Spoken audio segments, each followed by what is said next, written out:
Well, it looks like we're going to have 6 more weeks of winter, which is a pain in some ways, but in a way I'm kind of excited because I tend to do all of my sewing in the wintertime because I'm too busy to do it during the summer and the fall and the spring when I can be doing stuff outside. So, I figured I would show you how to do the fabric flowers similar to the felt ones that I showed you. And then I'm working on some peasant blouses, which I'm really excited about. And so I guess having it winter is great, maybe. But I really want to do more building, so maybe not. I don't know. Anyway, so these are the fabric flowers that I'm going to show you how to do today. The technique is slightly different than the felt flowers, but it's the same general principle. So why don't we get at it?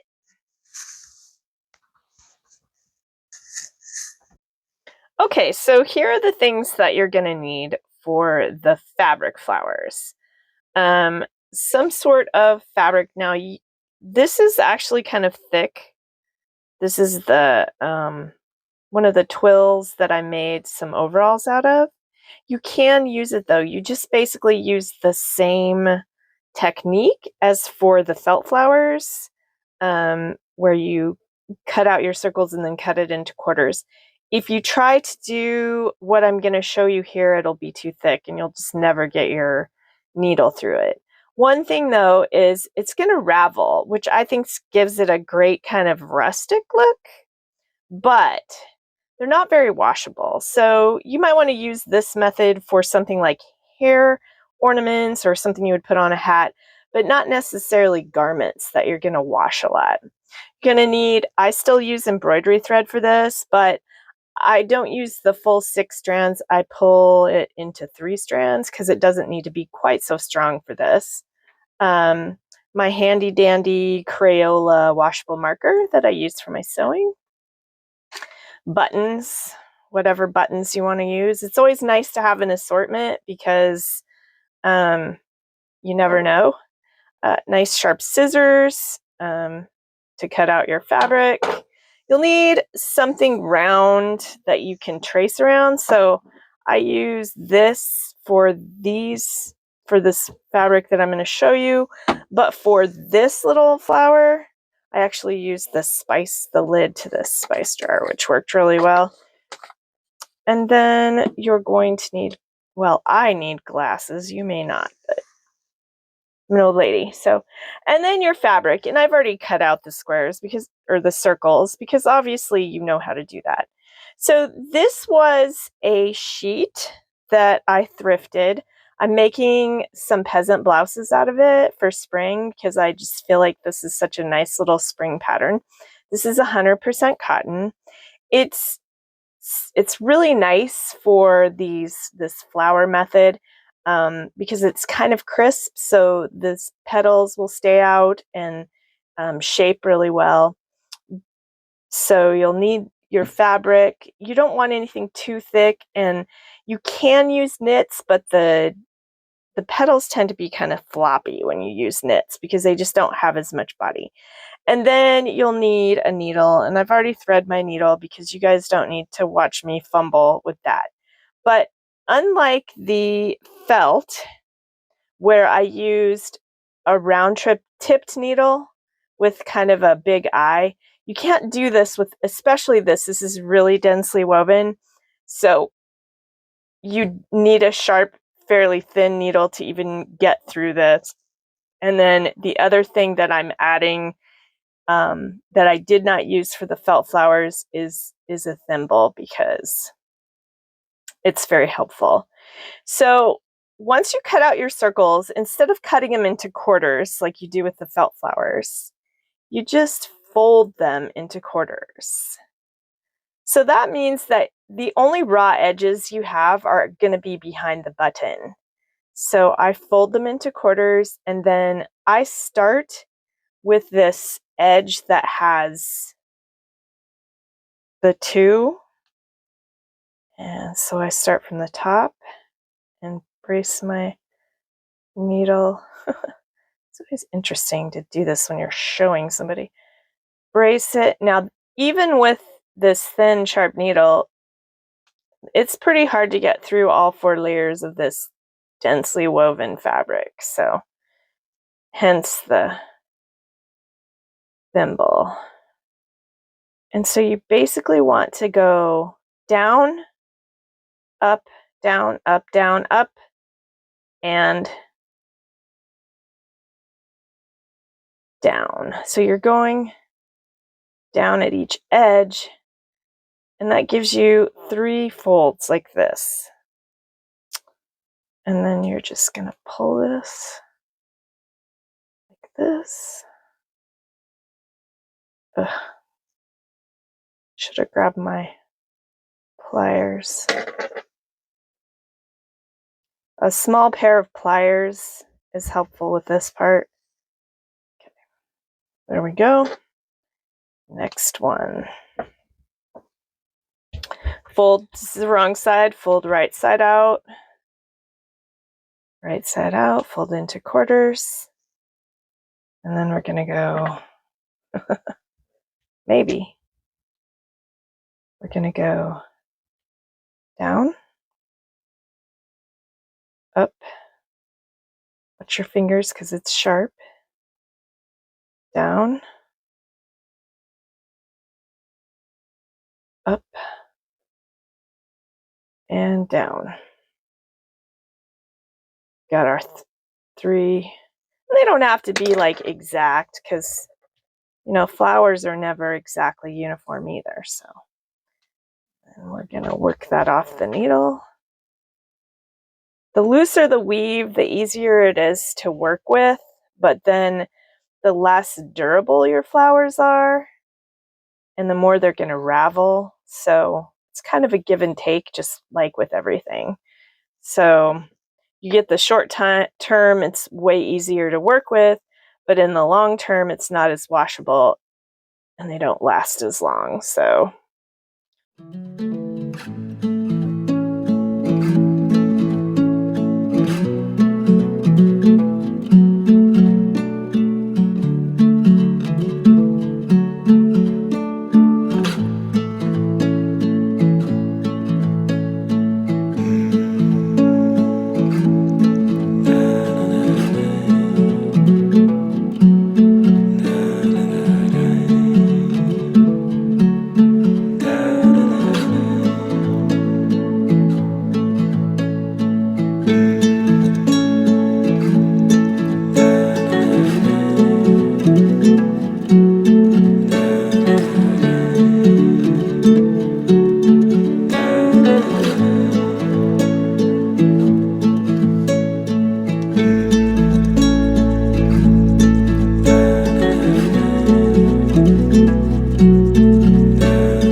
okay, so we've got all of them strung on the thread.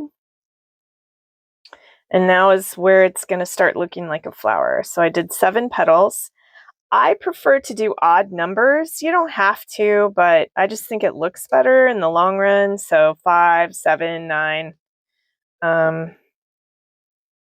So the next step is to tie a half hitch here. Make sure they're all facing the same way, and we're just going to give it a good pull. Part of the reason I like the embroidery thread is it's not slippery, so it holds pretty well once you get it tight. So then you're going to decide like which side you want up. And this one, I don't think it makes that much difference. It's not really, doesn't look that much different from the top or the bottom, so it's not going to matter. But you do kind of want to tie it from whatever you decide is going to be the bottom because that little knot's going to show. So let's give it a good tug. Do another half hitch. Maybe. All right, let's do the half hitch first. It's just a square knot once it's Give it a tug and then holding it. Try and keep it tight. Maybe. Okay, this is really arguing with me today because I'm trying to look at the camera too. Make sure you guys are getting the best view.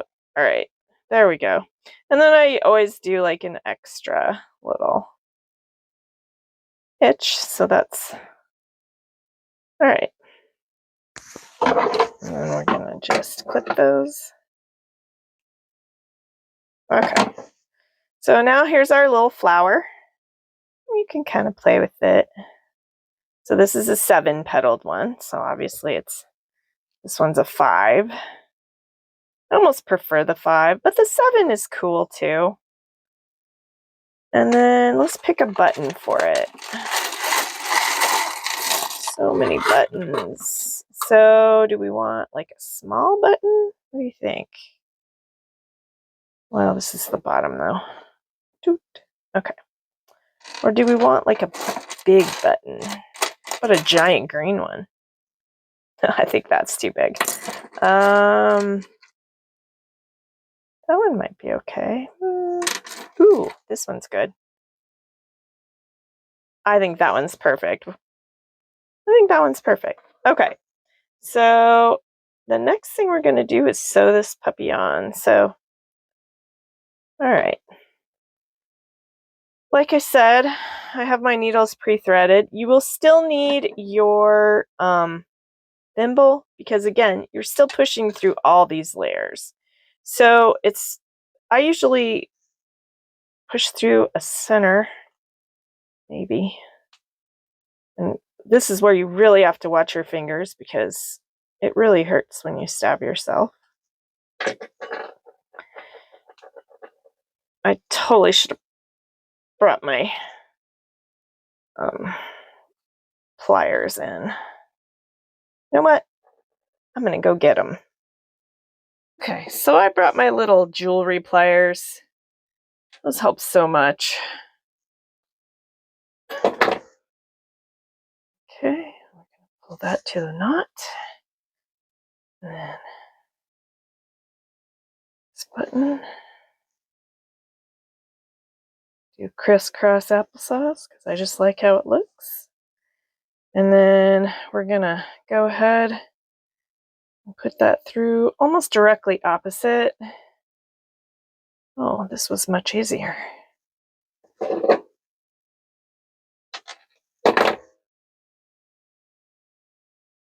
So you get to the eye of the needle. Okay. There. Oh, I think that's going to be super cute. And then, let's see, it looks like here. Again, you really want to watch your fingers. It really hurts when you poke yourself. And through this hole. And, okay. Tight. And then don't forget to go down through this hole first, and then let's go right here.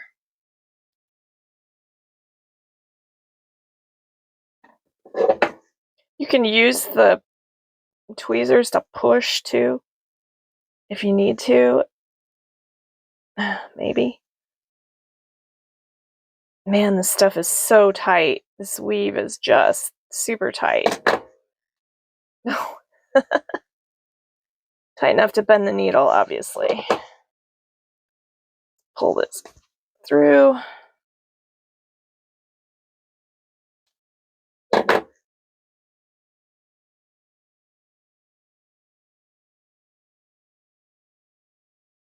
Make sure it's laying flat when it's tight or straight, because sometimes it gets pulled one way or the other. Let's see if we can unbend this needle, or if I need to rethread.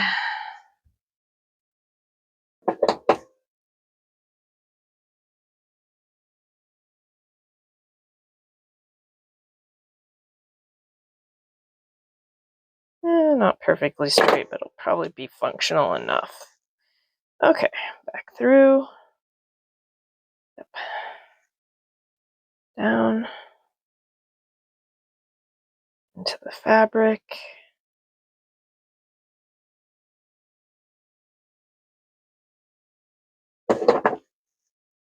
Grab.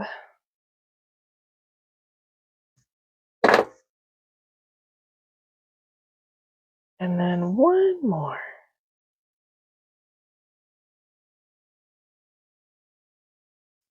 Get it up through here.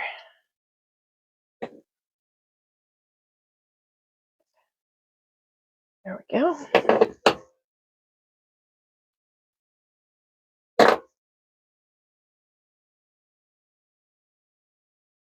And down this way. So you could probably do this with a hot glue gun but I don't know how well that would wash. Like if this is on something that you want to wash, like I'll probably put this on one of my pairs of overalls, and that's not going to wash very well, I don't think, with the hot glue. So you got to decide what you're going to do with it. All right, there.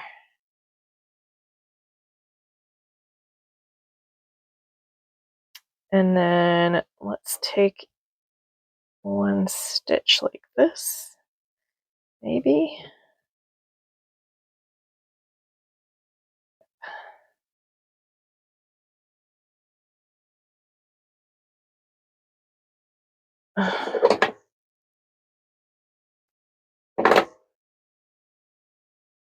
And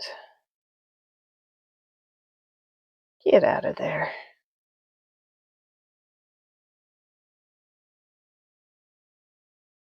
You are not.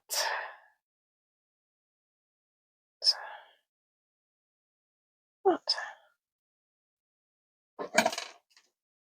Scissors. And there is the flower.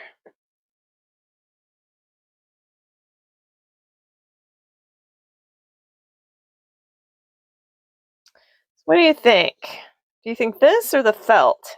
I like these. I think you have a lot more, choices of fabric with these, but they are a little bit more technically difficult because you have all the layers, and of course they take more fabric because it's full circles instead of quarters, but they're super cute. Don't you think that'll be great for a spring outfit? If you have any questions, if there's anything else you'd like to see, please let me know. I appreciate all your comments, and we'll see you next time.